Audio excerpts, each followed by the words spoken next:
Non mais si vous aviez qu'une heure, S'il pleut pas.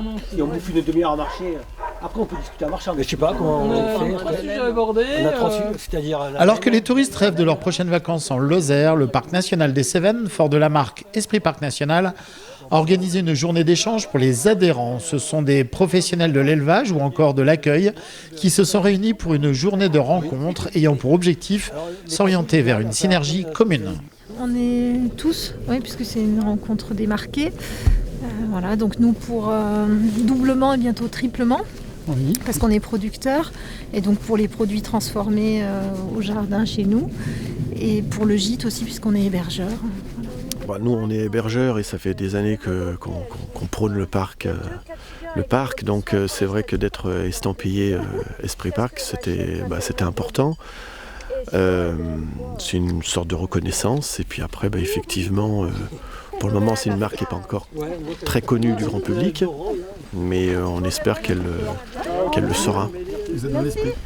Oui, exactement. Je pense que c'est un plus, notamment pour la vie de réseau, puisqu'on le voit aujourd'hui, on fait se rencontrer des hébergeurs, quelqu'un qui gère un restaurant, un hôtel, avec des producteurs agricoles. Donc il y a un producteur de viande, un producteur de vin et un producteur aussi de plantes médicinales et aromatiques.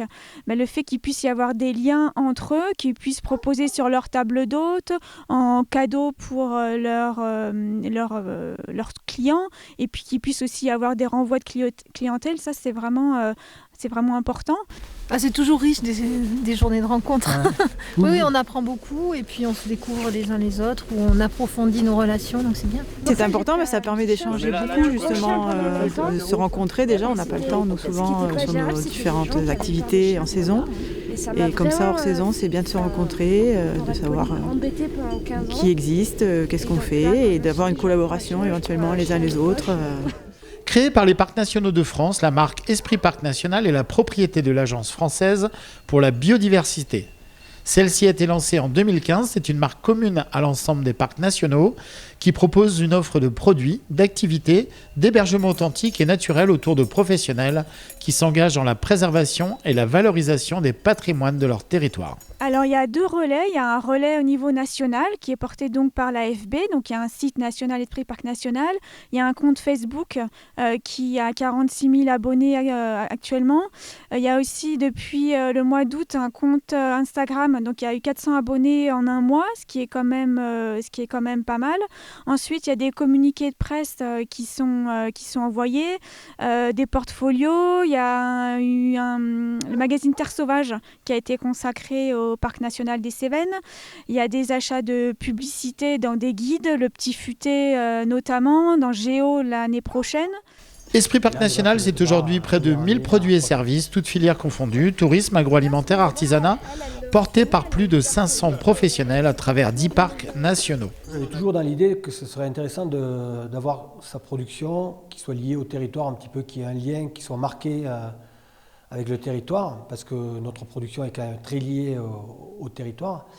Et donc, de temps en temps, on a discuté un petit peu avec les personnes du parc. Et puis un jour, ils nous ont proposé cette marque-là. Donc moi, de suite, j'ai dit, oui, ça peut être intéressant. C'est une fierté. Écoutez, on a la chance d'être sur une zone où on a un parc national, avec de beaux paysages, une nature extraordinaire, préservée. Je pense que c'est quand même assez valorisant et c'est notre devoir de garder ce lieu-là comme il est. Donc non pas le figer, mais évoluer avec. Et oui, c'est important de soutenir ces actions-là. C'est pas aussi évident que ça, mais c'est important, ça existe, ça a le mérite d'exister, il faut soutenir. Et c'est dans une ambiance décontractée par une météo quelque peu automnale qu'a débuté la journée. Visite d'une exploitation, présentation de produits agricoles Esprit Parc National, mais aussi la thématique des patous, les célèbres chiens de troupeau. Une spécialiste nous éclairera à la fin du sujet. Ou encore présentation et valorisation des filières locales laine, notamment avec la production de matelas locaux. Quel débouché possible. Les marqués ont pu découvrir la clé des champs, l'exploitation aux 300 brebis de Bruno Moline, située sur le Cosméjean au-dessus de Montbrun. Ce qui est important, c'est de lier un produit au territoire. Et ça, c'est pas forcément... Enfin, c'est pas évident. Ça se fait pas naturellement au départ pour beaucoup de produits, c'est pas naturel forcément. Et nous, je pense qu'on a vraiment le produit qui est lié au territoire et qui a un impact sur le territoire aussi.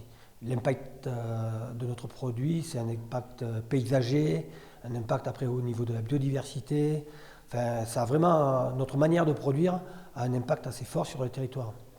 Donc c'est logique qu'il soit marqué parc national, quoi. Enfin voilà, pour moi c'est logique. Autrefois, cette laine n'était pas valorisée et depuis que ce projet a été mis en place, tous ces produits existent et là, ils vont être présentés aux prestataires touristiques. L'objectif, c'est qu'il y ait du circuit court sur le territoire et qu'ils puissent utiliser ces produits-là dans leur hébergement, dans les gîtes et qu'ils les fassent connaître au public. Et il y a une partie de ces produits qui est vendue aussi à la boutique du parc. Donc il y a la laine du Causse et il y a Rayolaine, ces deux filières qui sont parallèles. Et Bruno Moline qui nous accueille fait partie d'une de ces filières. Moi c'est la viande d'agneau, clairement. Et ça c'est vraiment le produit phare que je vends. Voilà. La majorité de mes agneaux sont vendus sous cette forme-là. Après, on fait quelques produits, je dirais, annexes en agneau. C'est du pâté d'agneau. Et on a différentes recettes. Il y a pâté d'agneau genièvre, pâté d'agneau pélardon. Voilà, on a toute une gamme de pâtés. Et on a 2 plats cuisinés aussi. Un plat cuisiné à base d'agneau, pommes de terre, genièvre. Et un plat cuisiné à base de châtaigne. Agneau châtaigne. Voilà. Alors c'est un accompagnement technique et puis aussi une mise en réseau et puis un rôle d'impulseur de la dynamique. Et ensuite, les éleveurs, ils ont travaillé ensemble, mais toujours avec des conseils techniques du parc pour valoriser cette filière, savoir la trier, la carder et ensuite trouver des débouchés pour sa transformation. Le parc nous a quand même bien épaulés techniquement et puis pouvoir explorer un petit peu toutes les possibilités et du coup on a franchi le cap de la certification et ce qui nous a donné accès à la charte Esprit Parc. Là, c'est la deuxième de ce type. Donc, on va essayer d'organiser chaque année une rencontre par massif. Donc, nous, on est répartis à peu près en 4 massifs, Égual, Causse-Gorge, Vallée-Sévenol et puis Mont-Lozère. Donc là, l'objectif, c'est de faire rencontrer des prestataires touristiques et agricoles, ce qui n'est pas forcément évident parce que c'est des canaux de diffusion qui sont habituellement assez séparés. Donc là, c'est de les faire se rencontrer, que nous, on entende aussi leurs attentes en matière autour de la marque et puis qu'ils puissent créer des synergies et puis qu'on puisse aussi leur apporter les informations sur justement tout ce qu'on fait pour que la marque gagne en notoriété. On a la chance d'avoir un grand territoire sur la ferme et d'avoir un territoire qui est de grande qualité, quoi. Donc avec une herbe de qualité, avec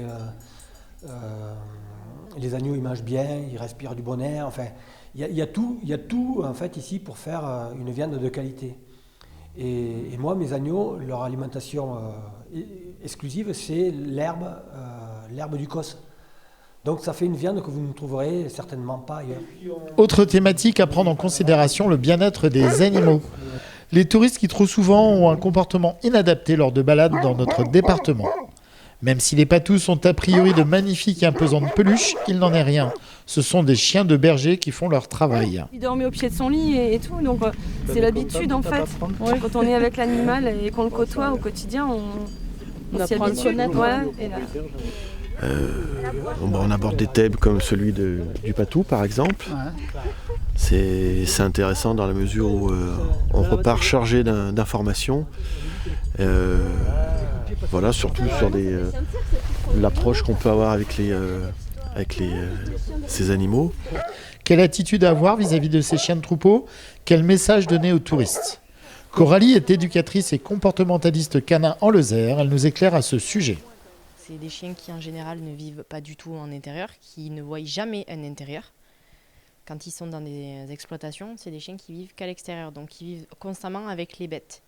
Donc ce qui veut dire vivre avec les bêtes, on est vraiment sur des chiens qui connaissent peu l'homme, mis à part l'agriculteur en question. Ce n'est pas des chiens qui se laissent facilement approcher. C'est pas du tout leur spécificité, c'est pas des gros câlins. Ils sont très indépendants et ils ont même facilité à s'identifier à justement à des brebis ou à des vaches. Et en fait, pour eux, c'est leur famille, c'est leur meute. Lui, il fait clairement son boulot, le boulot qu'on lui demande. Donc, il garde un troupeau, il est là pour protéger. Donc, il estime que l'humain est là pour faire du mal au troupeau, ni plus ni moins. Donc, lui, par cette intervention humaine, en fait, réagit très mal. Donc, souvent, l'humain se dit juste que le chien est méchant, alors que l'humain, en fait, déjà approche de manière frontale. Le comportement à avoir en cas de rencontre d'un patou, en se promenant, en randonnant, donc de rester, rester stoïque, de ne pas bouger, de rester tranquille, d'attendre qu'il se calme et de passer son chemin.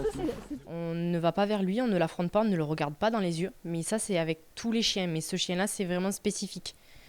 On ne le regarde pas, on l'ignore totalement. Et le chien viendra de lui-même s'il a envie de venir, mais il ne faut pas vouloir absolument aller vers lui, il faut vraiment l'ignorer. Ça se limite vraiment à ça, il faut le laisser faire son travail, parce que c'est vraiment son travail. Survécu au patou. C'est gentil le patou, non? Oui. C'est des bons loulous. C'est des bons loulous. On nous a appris à avoir le bon comportement. D'accord, et c'est quoi le bon comportement? Ne rien faire. Tu leur fais des câlins? Ne pas crier, non, ne pas les toucher. Et passer son chemin. Telles étaient les thématiques au cours desquelles les marqués ont pu échanger. Ces retours d'expérience sont importants afin d'apprendre à mieux se connaître et appréhender les besoins des clients mais aussi des touristes. Je pense que oui, c'est un moyen de se faire connaître. C'est ce qu'on disait, ce qu'on échangeait aujourd'hui justement, qu'on aimerait que ça soit encore plus connu, que les gens ne connaissent pas cette marque. Donc c'est un moyen de se faire connaître, mais pour autant, c'est à nous d'amener les choses et de le faire connaître aussi. Mon souhait, c'est que ça se développe, ça se fasse connaître et que les produits qui sont derrière aussi soient mis en avant. Voilà. Et une vraie reconnaissance par rapport aux autres produits. L'AFB, donc l'Agence française pour la biodiversité, on travaille pour faire gagner en notoriété la marque, pour qu'elle soit davantage reconnue auprès du grand public et que l'étiquette Esprit Parc National qu'on voit sur les gîtes, sur les produits, qu'il y ait un déclic chez le client et que ce soit un gage de qualité, d'engagement et que du coup l'achat soit facilité. Le Parc national des Cévennes, c'est 128 produits et services ne comprenant pas moins de 200 adhérents. On a une gamme de 9 produits à l'heure actuelle, avec des choses très différentes et des vins qui sont assez atypiques de ce que l'on peut trouver par ailleurs. On est entre le vin de montagne et le vin méditerranéen, c'est atypique et typique à la fois. Parmi les idées retenues, harmoniser les atouts locaux, comme par exemple proposer des circuits touristiques et culinaires, ayant pour point de passage un stop gourmand dans les lieux adhérents. Moi, c'est l'agneau, c'est un bon gigot d'agneau. Un gigot d'agneau que vous faites cuire au four dans une cocotte en fonte ou en terre. Vous mettez pas grand-chose avec, mais vous pouvez le piquer d'ail si vous aimez. Vous pouvez mettre des pommes de terre autour ou quelques légumes avec. Vous mettez le four pas très fort, à 140, 150, et vous laissez votre gigot 4-5 heures à cuire doucement là-dedans. Et après, vous le dégustez, et là, c'est délicieux, quoi. Ça, vraiment, vous sentez... c'est un goût que vous n'avez jamais mangé avant. Notre gros projet, donc là c'est au niveau local pour 2020, c'est la parution du guide du routard spécial Parc national des Cévennes, dans lequel tous les prestataires qui ont la marque seront présents. Donc là on espère qu'il y aura vraiment une visibilité et en plus, ce guide sera estampillé 50 ans du parc et il y aura un événementiel qui sera fait pour son lancement. Mais aussi augmenter la visibilité de la marque Esprit Parc National, gage d'une qualité 100% locale. quand même un bon engouement. C'est vrai qu'au niveau touristique, en fait, on avait le réseau Cévennes Écotourisme, puisque le Parc national des Cévennes était pionnier en matière d'écotourisme. Donc ça existe depuis assez longtemps. D'ailleurs, l'enquêtrice du Guide du Routard, elle l'a bien noté lorsqu'elle a fait ses enquêtes. Et du coup, c'est vrai qu'ils se sont orientés vers la marque et on a bénéficié de cette intériorité qui n'existait pas forcément dans les autres parcs, ce qui explique aussi qu'on a un bon réseau, notamment auprès des hébergeurs, qui s'est développé sur la marque assez rapidement. Démarquez-vous, suivez la marque Esprit Parc National, une marque inspirée 100% par la nature.